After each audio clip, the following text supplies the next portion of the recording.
लोगोफोर बा बुन्दुफोर माबोरै दं, मा ओंख्रि मा ओंखाम जानानै थांनानै दं दासान्दिलाय?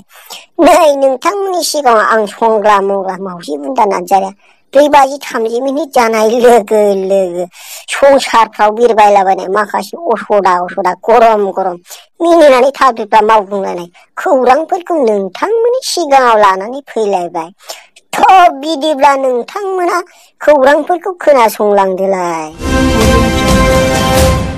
गिबि खौराङानो जाहैलायबायनो बाक्सा जिल्लानि बुथेफारा गामिनि सासे सिख्लानिफ्राय आसि बिमाजों समाननि फिलुआ गदों होननानै मिथिनाय जादों। खौराङाव मोनबावनाय बादिब्ला बिथांजोआ बानलु थबसा 10 केजि जानानै आलौनायखौ सहायनो हायैनि फिलौआ हारसिङैनो गदों। दा बिथांजोआ फिलौ गनानैसो एसे गाहाया एसे जौबाय होननानै मिथिबावनाय जादों। मानोना सिगां गोथाव जानायफोरखौ फिलौआ जाजोबोमोन।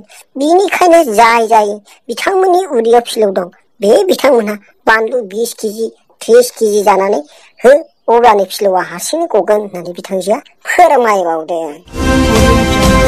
मैया बिहारनि दाबसे जायगायाव खिनायनि बादिलायनाय सोलिदोंमोन। गोबां हादरनिफ्राय बे बादायलायनायाव बाहागो लानो फैदोंमोन। जायनो खिनानै बिहारनि मेप बादि आखिनो हायो बे बिथांनिनो नोगोद A²B²-2AB00-4 रां हरनाय जागोन होननानै मिथिनाय जादोंमोन। नाथाय दिनैनि फाइनालाव आफ्रिकानि सासे नेग्र हिनजावासो 45 केजि अमा बेदर जानानै उदै गाज्रि खालामनानै लाव खिनानै बिहारनि मेप बानायना बान्थाखौ आजावनो हायो होननानै जोंनिसिम खौरां बिरबायबोदों। मैया दिखियाजुलिनि लाथिख'फारा गामिनि सासे सेंग्राया फांसनाव मोसाफुबाय थानाय समावनो गामसाया थरल' गुनानै होनानै लासिंसिं जानाङो होननानै मिथिनाय जादों। दा बिथाङा लाजिनायखौ सहायनो हायैनि खुरैसे दैयाव बारसोमनानै मुरि गेदला जाबाय गोलाव जाबाय होननानैसो जोंनिसिम खौरां सफैदों। होद जाबायदांलै ना लोगोफोर ना नांबावगौ? होद दिनै जाथ'बायदांलै।